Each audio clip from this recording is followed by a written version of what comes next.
la méthode de Héron, ou encore la méthode babylonienne. On va essayer de comprendre ce que c'est, de comprendre l'objectif, de la démontrer et de l'expliquer. Voilà. Alors, l'objectif c'est d'approximer la racine carrée d'un nombre en transformant un rectangle en des carrés. Alors, ça a l'air un peu étrange comme ça, mais l'idée de base, c'est que pour calculer la racine carrée d'un nombre, en fait, il faut tracer un carré.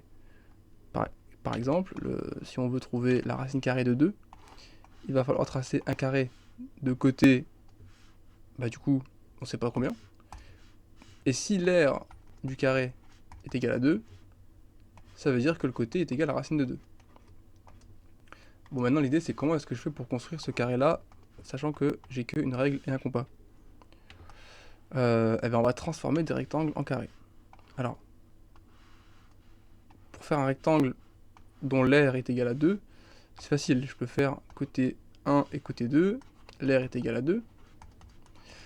Et qu'est-ce que je vais faire? Je vais le rendre carré, c'est-à-dire que ce côté-là, je vais l'agrandir un petit peu, et ce côté-là, je vais le rapetisser un petit peu. Comment est-ce que je veux m'y prendre? Le 1, le côté de gauche, va devenir la moyenne des deux côtés, donc 1 plus 2 divisé par 2, donc ça va faire 1,5. Donc je vais avoir un carré comme ça, un rectangle plutôt comme ça. Et le 2, qu'est-ce qu'il va devenir? Le 2 il va s'adapter. Le 2 s'adapte. S'adapte. Il y a de la pluie derrière moi, j'espère que vous entendez pas. Déjà que le micro il est éclaté.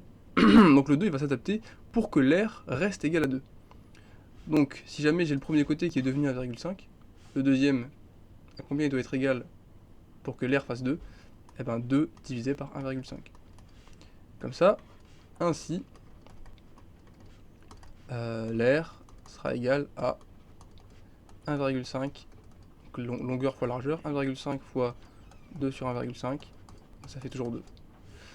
Donc cette fois-ci, on va avoir un truc qui ressemblerait, donc on est passé de ce rectangle là à un rectangle un peu plus grand, comme ça, 1,5. Et 2 divisé par 1,5, si jamais, ça fait à peu près 1,3333. Donc c'est toujours un rectangle, mais un peu plus carré. Donc je l'ai carrément dessiné carré pour abuser, quoi. Et voilà, donc là, on est passé de 1 à 1,5. La troisième étape, on va passer à combien? On va passer à... Bon, je vais pas toutes les faire, mais sur internet, on peut trouver les différentes étapes. Et ça converge super vite. Regardez, première étape, 1,5, 1,4166, etc., etc. Et à la cinquième étape, ça va voilà, on a quasiment approximé racine de 2 à 15 décimales. Donc ça va super vite. Donc maintenant, formellement, à quoi ça ressemble? On va poser une suite UN qui va être égale à la longueur de ce côté-là. Donc on aurait du coup U0 égale 1, U2 égale 1,5. Donc UN, je vais écrire longueur du côté. On a du coup U0 égale X. On prend X au pif, hein. Nous on a pris 1, mais bon, si jamais on veut approximer racine de 7, on n'aurait pas pris 1. Donc on prend X. Mais surtout, on a UN plus 1 qui va être égal à U0 du coup plus... Mais je suis en train de me filmer, je suis en train de faire un cours là. Tu vas passer à la télé là. Voilà, je me fais déranger parce que je suis un peu populaire. UN plus 1 du coup égale à... ouais c'est ça, donc on va reprendre le dessin parce qu'on s'est un peu perdu. Le 1, il est devenu quoi? Il est devenu la moyenne des deux côtés. Donc le UN plus 1 ça va être la moyenne des deux, donc l'ancien c'était UN, plus l'ancien A sur UN, ça c'est le côté 1 et le côté 2, et comme c'est la moyenne on divise par 2. Donc là je refais un petit dessin si jamais, imaginons qu'on est au rang n de nos étapes, là on a la nème étape, ce côté là il mesure UN du coup, parce que j'ai dit que UN c'était la longueur du côté, et du coup ce côté là étant donné que l'air est égal à A, sera forcément A sur UN. Donc UN plus 1, ça va être la moyenne des deux. Voilà. Donc on a bien UN plus 1 est égal à ça. Et U0 égale X, et voilà, on a notre suite. Et le théorème nous dit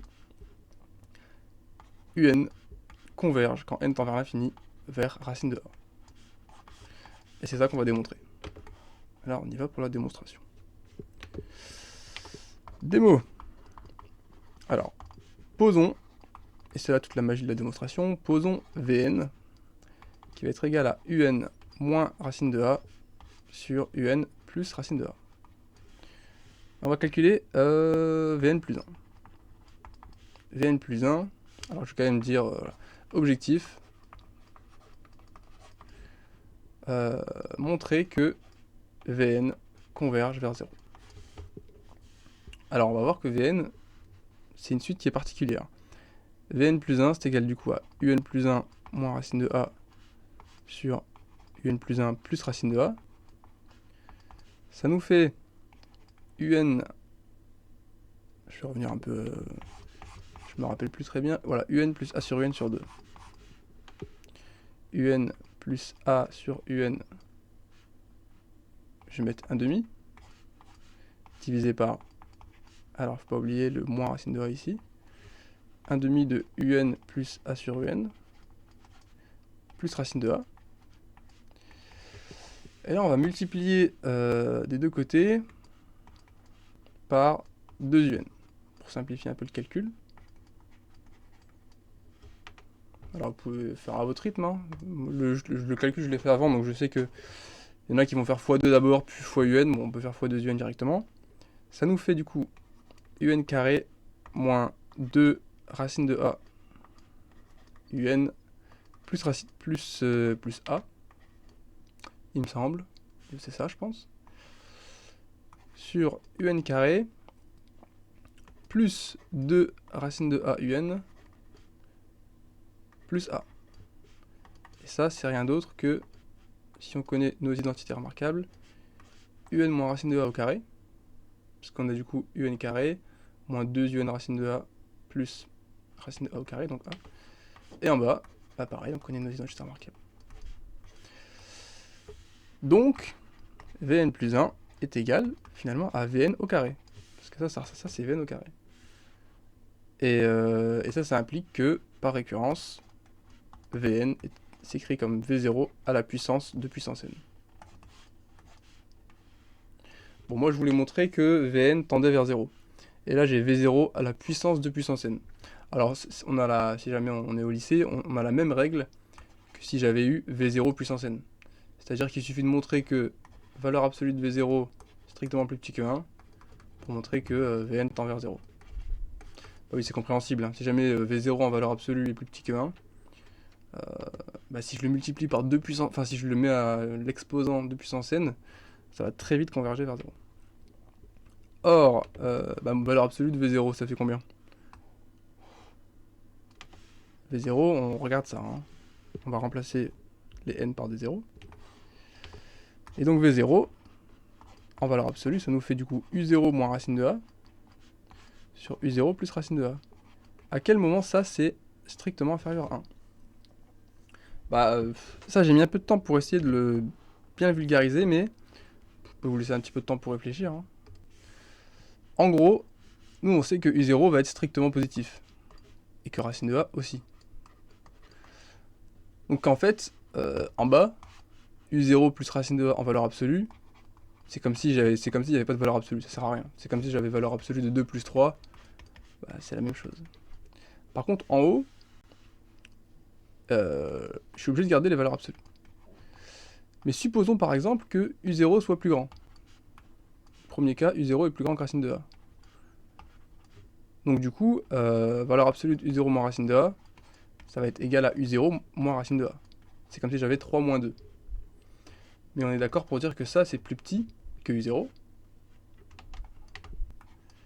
qui lui-même est plus petit que U0 plus racine de A. Et deuxième cas, si cette fois-ci c'est U0 qui est plus petit que racine de A, la valeur absolue, elle va s'inverser. Ça va être racine de A moins U0. On est d'accord qu'il est strictement plus petit que racine de A, qui est strictement plus petit que racine de A plus U0. Et ça c'est la même chose. C'est la même chose et c'est égal à ça. Donc finalement, U0 moins racine de A en valeur absolue, peu importe que ce soit u0 ou racine de a qui soit le plus grand, u0 moins racine de a en valeur absolue, c'est strictement plus petit que u0 plus racine de a. Donc voilà comment expliquer ça sans utiliser tous les théorèmes d'inégalité triangulaire. On aurait pu aussi utiliser ce théorème-là qui nous dit que... ça, voilà, en gros je vais pas l'expliquer. C'est l'inégalité triangulaire dans l'autre sens. Et on peut même terminer avec la vraie entre guillemets inégalité triangulaire, qu'on connaît un peu plus souvent. Voilà. Mais bref, tout ça pour dire, finalement, que valeur absolue de V0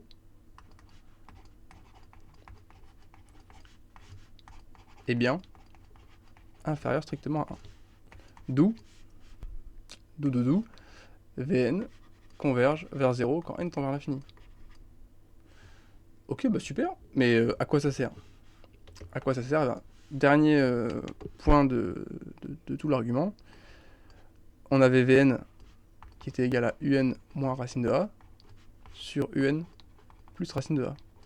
Si je bascule maintenant cette quantité-là, je la mets là-bas, je vais me retrouver avec un plus racine de a, facteur de Vn, qui va être égal à un moins racine de a.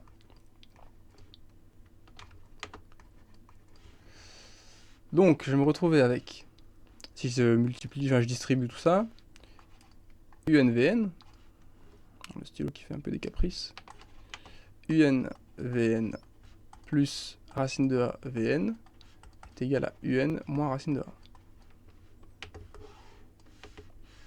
Ça implique que si je factorise par un, donc je vais prendre ce un là, je le décale là-bas avec un moins, ça va me faire un facteur de vn, donc c'est celui-là, moins 1, égale à moins racine de a vn. Donc là j'ai même décalé celui-là là-bas.